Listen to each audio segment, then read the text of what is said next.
من ابتدا سعی میکنم بخش پرسش و پاسخ رو. خب دوستان، تازه نصف ویدیو رو تموم کردم زیرنویسش. چه دیگه چیلاس؟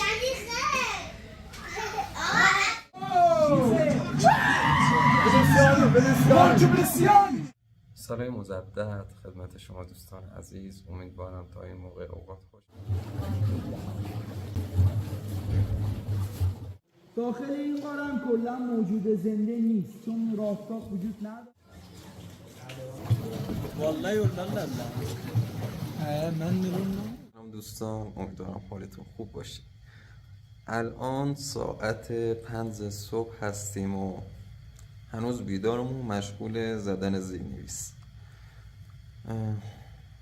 و واقعا کار زیرنویس ویدیو خیلی مشکلیه و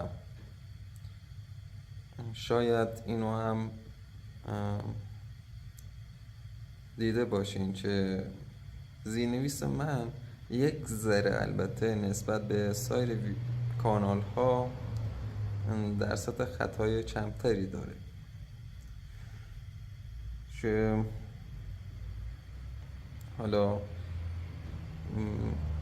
سعی میکنم که با چند تا از نرم افزارها و هوش مصنوعی این کار رو انجام بدم. به خاطر همین یک ویدیو حدود 4 الی 5 ساعت طول میکشه تا زیرنویسش کامل بشه.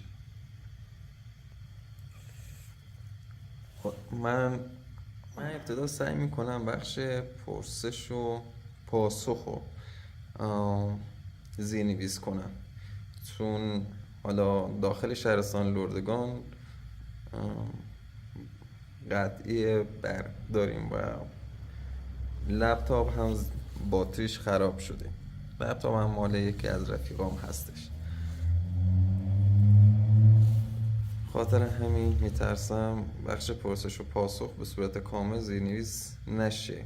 خاطر همین ابتدا سعی میکنم این بخش رو زیرنویس کنم.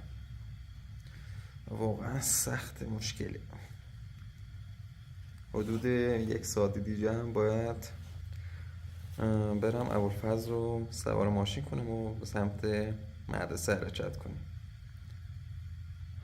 خب دوستان، تازه نصف ویدیو رو تموم کردم زیرنویسش رو و الانم بریم ماشین رو روشن کنیم و به سمت مدرسه حرکت کنیم. حدود 1 ساعت و نیم باید توی جاده باشیم. آی خودم، هوا هم سرده. فضل همراه خودم ببرم.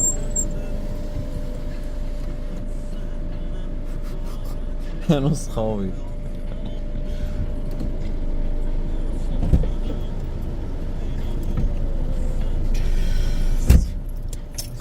یالا خوبی؟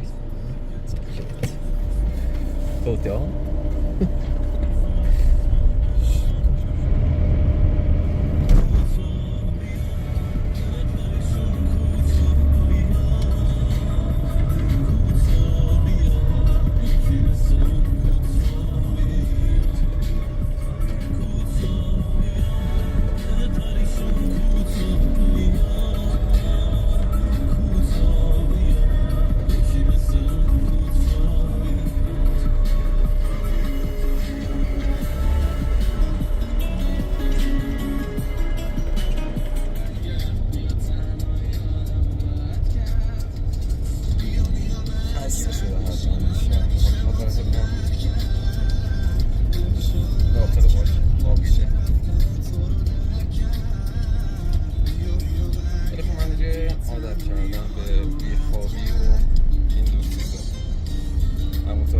از چشام معلومه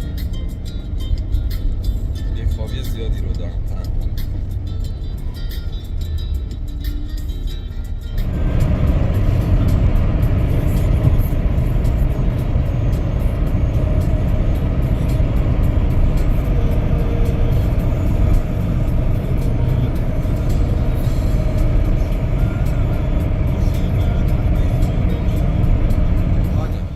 Sesi direkt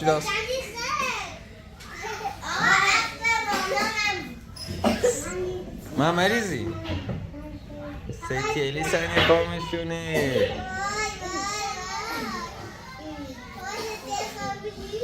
راما تا سی دیریه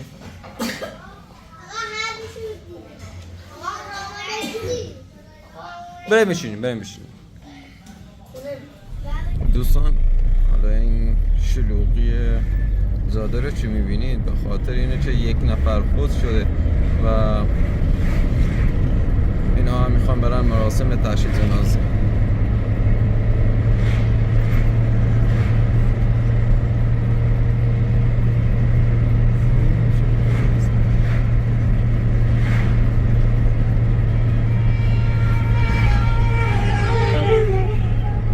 دوستان حالا همین تازه از مدرسه برگشتم و دارم بقیه ویدیو رو زیرنویس میکنم.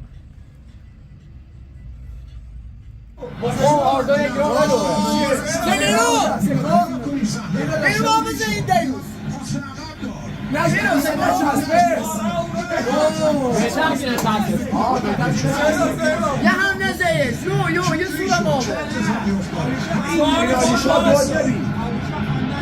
نه چند آقلی سور پارس نه آقا سیش با قرآن سیش اگه بخواست آقا ساعت دور دارم واسه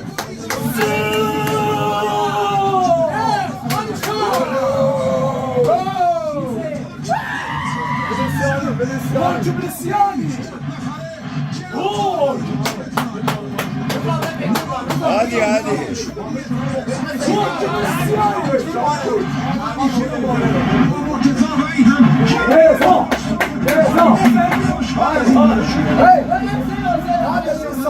Hadi!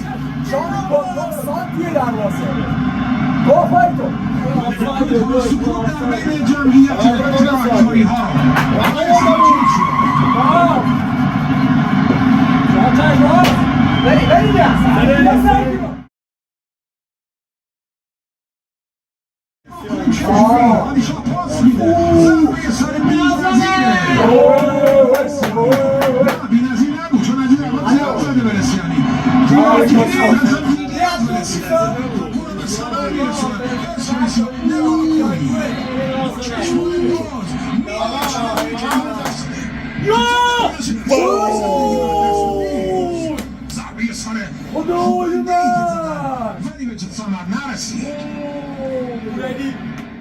سال مجدد خدمت شما دوستان عزیز. امیدوارم تا این موقع اوقات خوشی و سپری کرده باشید.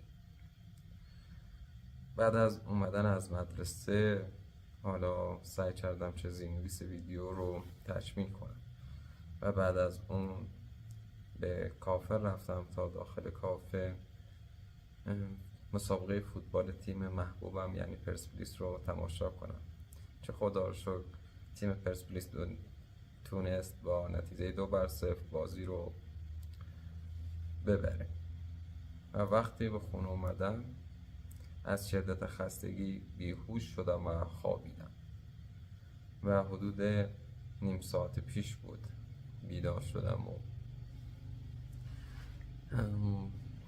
بعدش رفتم یک دوش گرفتم و لباسامو شستم. میخوام درباره یک موضوع مهم باهاتون صحبت کنم. همونطور که میبینید در سایر کانال های اشاعری خشونت علیه زنها واقعا زیاد هستش و شاید این سوال براتون پیش بیاد که آیا واقعا خشونت خانگی و اجتماعی بین علیه زنها در جامعه اشاعری وجود دارد یا نه؟ من نمیخوام درباره کانال های اشاعری صحبت کنم و میخوام واقعیت رو به شما دوستان عزیز بگم، اون رو که من خودم به چشم دیدم و مشاهده کردم. حالا واسه این که یک متن خوب ازش در بیاد یادداشت کردم و میخوام از روی یادداشت بخونم. خشونت خانگی و اجتماعی در جوامع عشایری و روستایی همانند بسیاری از مناطق دیگر به دلایل فرهنگی، اجتماعی و اقتصادی میتواند شایع باشد. با این حال نوع و شدت خشونت در این جوامع تحت تاثیر عوامل خاصی قرار دارد که به دلیل ویژگی‌های فرهنگی و ساختار زندگی این مناطق ممکن است متفاوت باشد.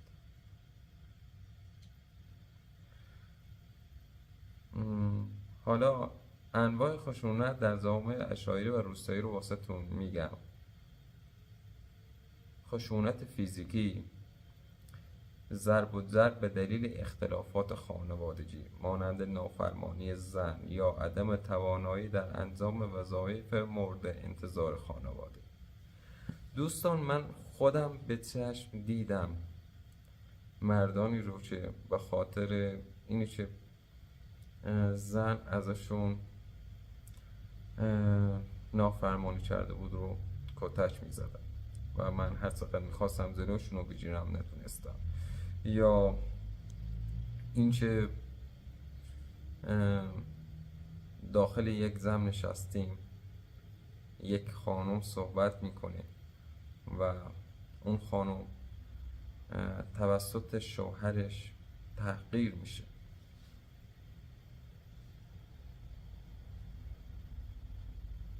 این نوع خشونت، یعنی خشونت فیزیکی، اغلب عنوان راه حل در برابر مشکلات دیده می شود و به طور فرهنگی پذیرفته شده است. حالا قبل از این که ادامه صحبت هامو رو کنم در این باره، میخواستم بگم خدا رو شد در حال حاضر تعداد این خشونت ها روز به روز در حال کاهش هستش و کمتر شاهدین هستیم که زنها توسط مردان کتک بخورن.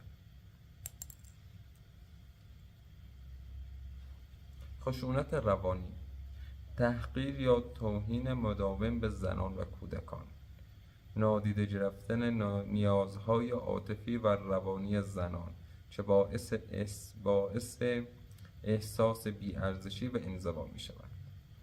متاسفانه در جوامع عشایری و روستایی مرد سالاری حکم فرمایی میکنه و اگر همونطور که میبینید داخل کانال های عشایری نمیبینید که یک مرد زن خودش رو بغل کنه و ببوسه و بهش محبت نشون بده،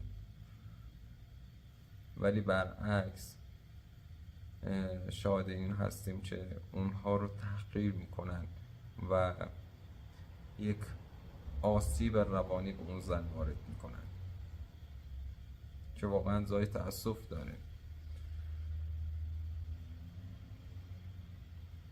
و اینکه همسر خودشون رو با یک زن دیگر مقایسه میکنن و میگن فلان زن از تو بهتره، از تو خوشگلتره، از تو بهتر کارهای خونه رو انجام میده، بهتر از تو آشپزی میکنه. خشونت اقتصادی، محروم کردن زنان از دسترسی به درآمد، زمین یا منابع مالی. وابسته نگه داشتن زنان به مردان خانواده از نظر اقتصادی. در جوامع عشایری و روستایی متاسفانه پذیرفته شده که زنها نباید کار کنند یا کار اداری داشته باشند، چون حس میکنن که اینجور با کار کردن زن بی احترامی به مرد هستش. خشونت اقتصادی رو چه گفتیم؟ خشونت جنسی، ازدواج‌های اجباری یا زود هنگام که زنان را مجبور به روابط جنسی ناخواسته می کنند. دوستان، همین 2 روز پیش متاسفانه در روستای ریک که حدود 25 کیلومتری شهرستان لردگان هستش، یه دختر زبان به خاطر اینکه خانوادهش اونو تحت فشار گذاشتن که با یک فردی که دختر دوستش نداشته بود ازدواج کنه، خودکشی کرد. روز به روز به آمار خودکشی در شهرستان لردگان اضافه میشه.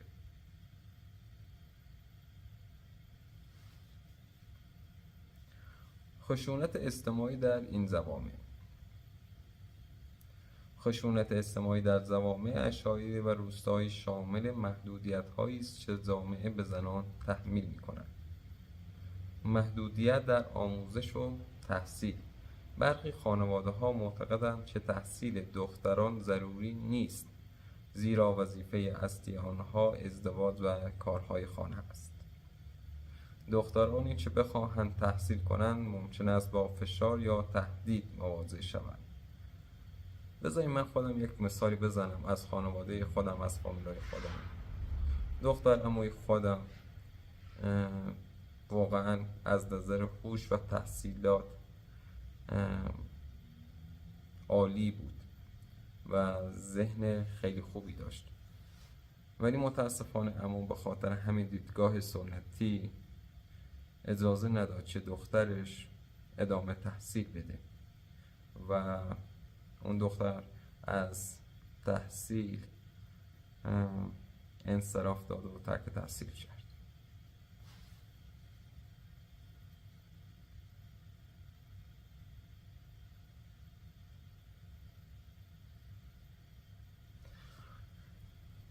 محدودیت در حضور اجتماعی.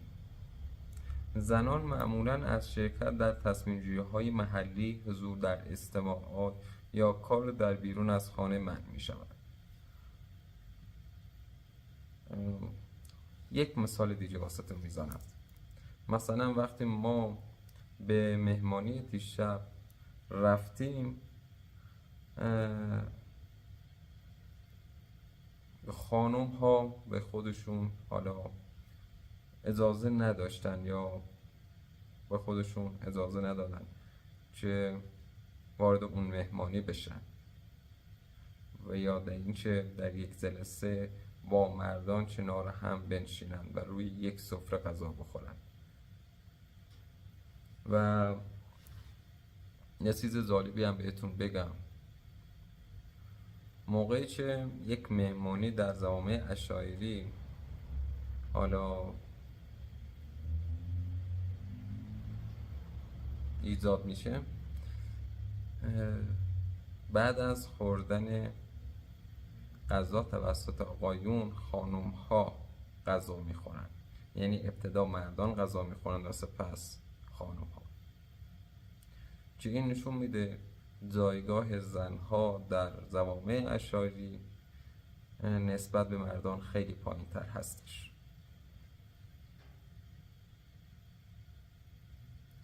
فشارهای اجتماعی باعث می شود زنان به سختی بتوانند از حقوق خود دفاع کنند. مثلا یک زن اگر بخواد حرفی بزنه، مردم میگن تو یک زنی پس چیزی نگو.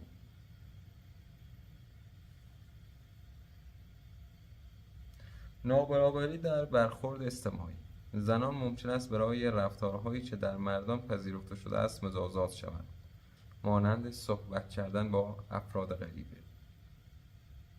نگاه جامعه به زنان مطلقه یا بیوه معمولاً منفی است و آنها را تحت فشار قرار می‌دهد. علل شایع خشونت در این جوامع باورهای فرهنگی و سنتی. بسیاری از مردان معتقدند که زنان باید تابع باشند و حق اعتراض نداشته باشند.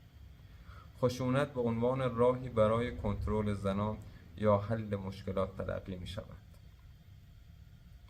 نبود آگاهی و آموزش. بسیاری از افراد از حقوق انسانی و قانونی زنان اطلاعی ندارند. آموزش ناکافی درباره روابط سالم باعث تداوم چرخه خشونت می شود. فقر و فشارهای اقتصادی. شرایط اقتصادی سخت می تواند تنش‌ها را در خانواده‌ها افزایش دهد و به خشونت منجر شود. زنان اغلب اولین قربانیان در مواجهه با این فشارها هستند. یادم میاد یک نفر از فامیلای من دچار ورشکستگی شده بود و فشار اقتصادی زیادی روی خانواده‌اش بود و این فشار اقتصادی اینقدر بالا بود که این مرد هر روز خانواده خودش رو اذیت می‌کرد و کتک می‌زد و میخواست عصبانیت خودش رو روی همسر و بچه‌هاش خالی کنه.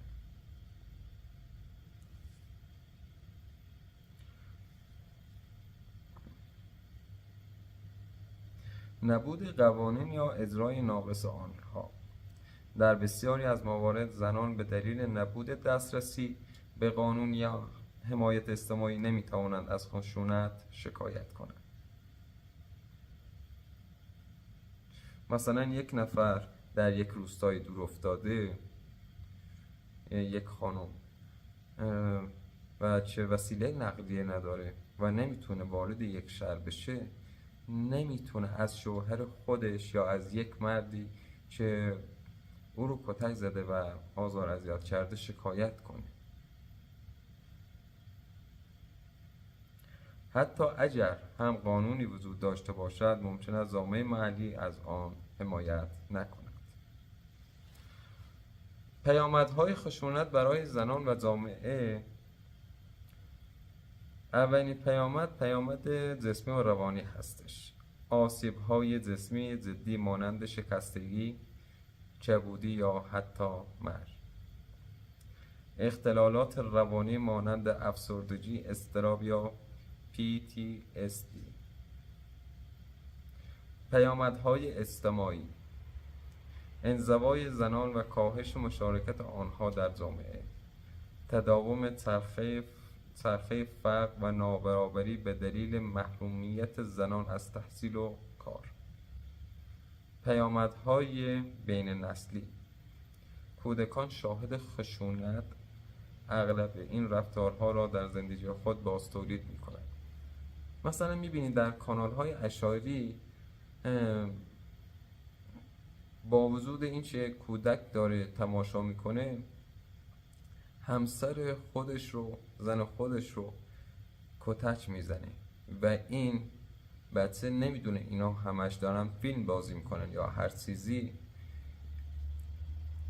این رفتار رو یاد میگیره و فکر میکنه مرد باید همچین کاری رو انجام بده و وقتی بزرگ میشه به زن خود احترام نمیگذاره. کاهش کیفیت تربیت نسل بعد به دلیل تأثیرات منفی خشونت بر مادران. بذارید من یک داستانی رو بهتون بگم. حدود 4 سال پیش بود. یک خانومی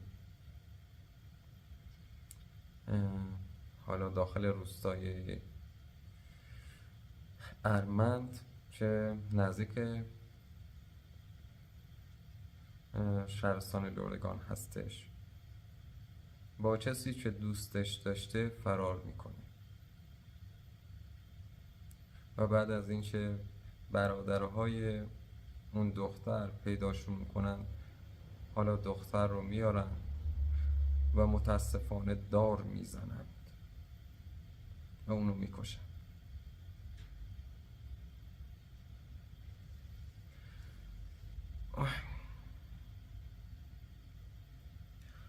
و جالبش هم اینه که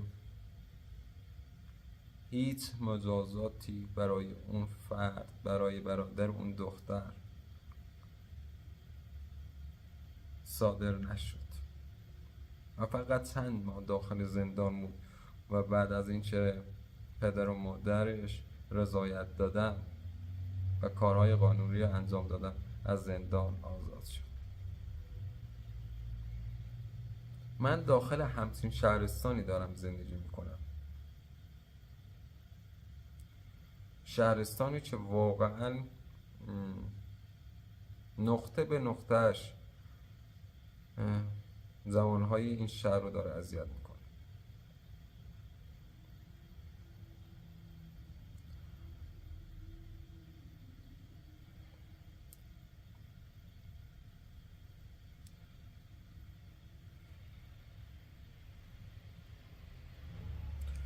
خب دوستان، حالا ببخشید من یه ذره احساساتی شدم، ولی واقعا وقتی بهش فکر میکنم میبینم حق زبانهای ایرانی یا اشایری این نیست.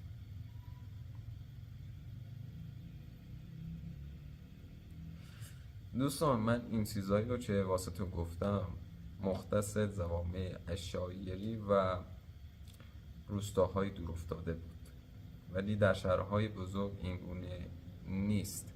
زن میتونه از حق خودش دفاع کنه و حتی از شوهر خودش شکایت کنه.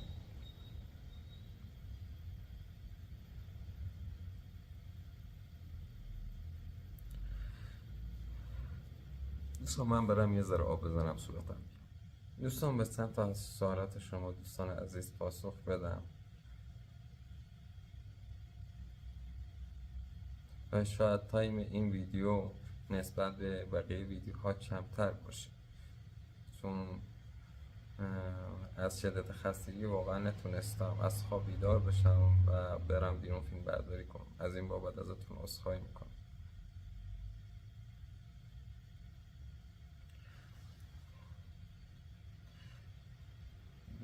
نوشته آیا یک زن متأهل میتواند ازدواج موقت کند؟ خیر، نمیتونه و فقط مردان متأهل یا مردان مجرد میتونند ازدواج موقت انجام بدن.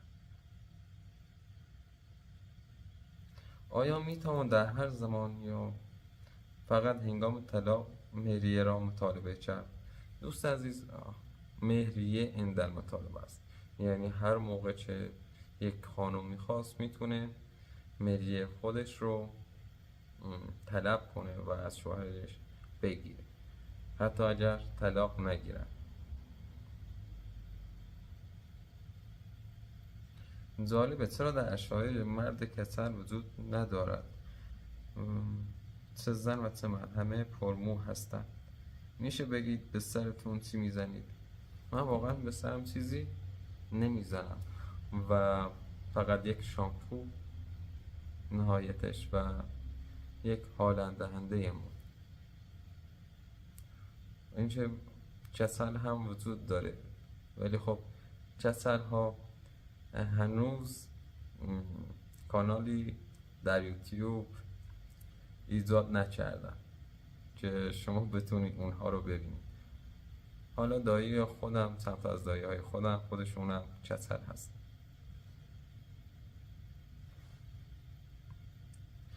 چه کسی این شیرینی ها رو درست می کند؟ و این داخل شیرینی فروشی ها چه شیرینی می فروشن، اغلب خود مغازه ها این شیرینی ها رو تولید می کنن. چه شیری در فروشگاه های ایران فروخته می شود؟ گاو یا بز؟ گاو فروخته میشه، شیر گاو.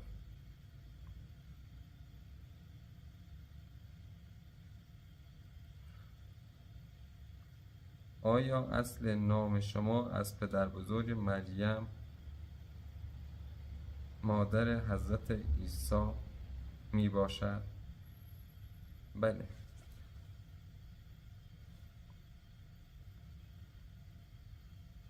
اینا شما رو با تاکسی اشتباه گرفتن معلمان. من که خودم میخوام برم مدرسه و برگردم، معلم ها رو همراه خودم هم میبرم ولی خب تنها خواسته من اینه که سر وقت باشم و هنگام رفتن به مدرسه منو اذیت نکنن. و این چه در این باره هم باشون حرف زدم و گفتن از این بعد سعی میکنین سر موقع سوار ماشین بشین. سربازی رفتی کسانی که حالا در دانشگاه فرهنگیان چه مختص معلمان آینده هستش تحصیل میکنن از رفتن به سربازی معاف هستن و به ازای 2 سال درس دادن میتونن از سربازی معاف بشن و کارت پایان خدمت خودشون رو از دولت بگیرن.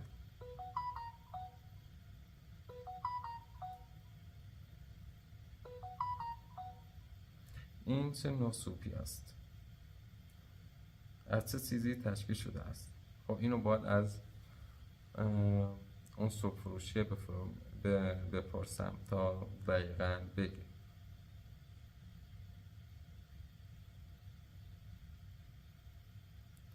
میخواهم بدانم آنجا چه ساعتی تاریک میشود. احساس میکنم روزها آنجا به طرز وحشتناکی کوتاه است. بله، روزها داخل منطقه که کوهستانی هستش کوتاه است و حدود ساعت 5:30 عصر هوا تاریک میشه.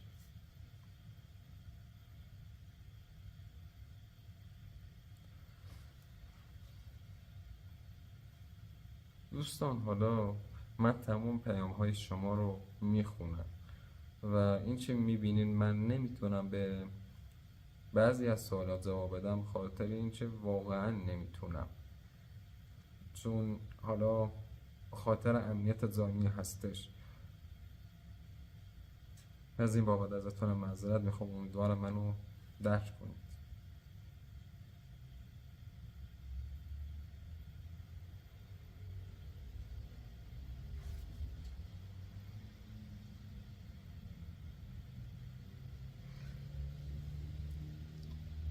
خب حالا چون میخوام فردا حالا کمی بیشتر استراحت کنم و الانم واقعا بازم خسته هستم، تایم ویدیو رو میخوام کمتر کنم امشب. البته امیدوارم هر کجای جهان هستین، داخل هر کشوری زندگی میکنید، یک زندگی شاد، موفق، پیروز و پربرکتی داشته باشید. دوستتون دارم و خدا نگهدارتون.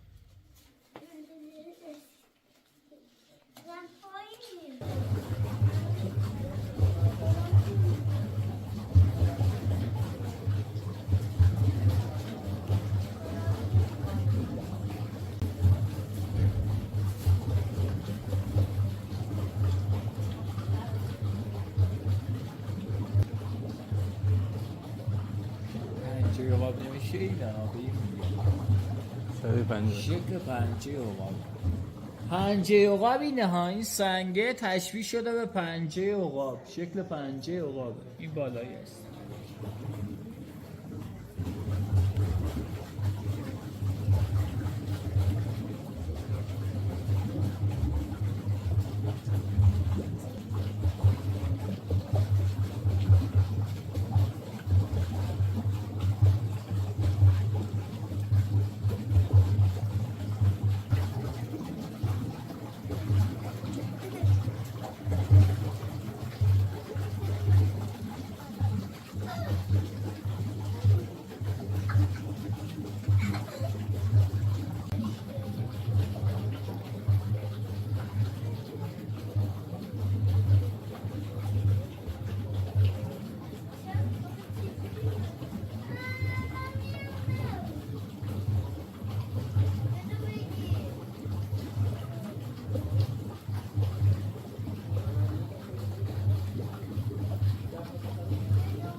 دوستان این محوطه از غار تالار آزادیه. عمق آب این تالار نزدیک به 14 متر، ارتفاع سقف تا سطح آبش هم 16 متره.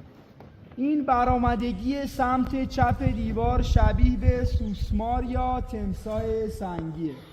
این برآمدگیه. قسمت جلو چشم و دهن سوسماره، اونجایی هم که خم شده شبیه دم میشه. این سوسماره به طول 11 متر از 14 تا لایه ساخته شده که هر لایه برمیگرده به 1 میلیون سال پیش.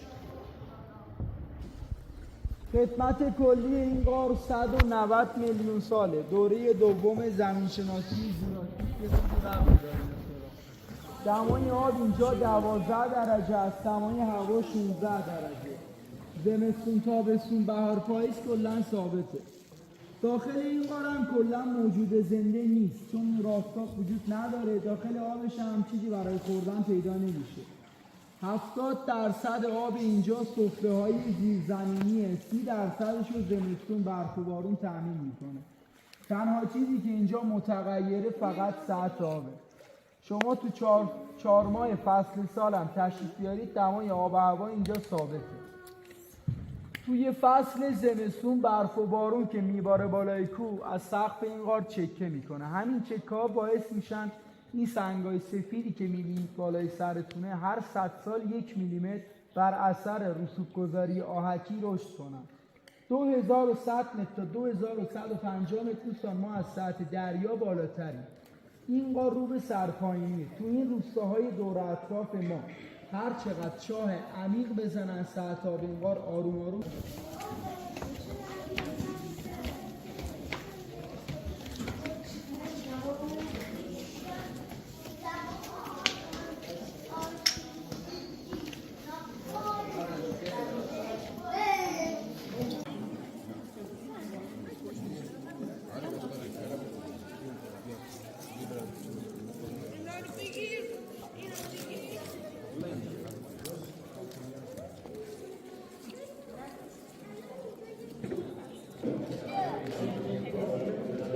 يساعدك ابو احمد، يساعدك على المظاهرات.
Vallahi yollarlar lan.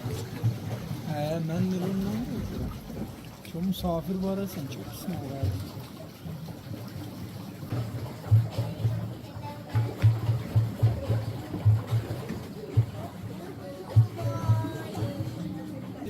$700 Tevakkusu çok da sen ne? Şurada الان sen online Xudayla Vallahi vermem. Ben özüm o harekatı vurmam tarafa.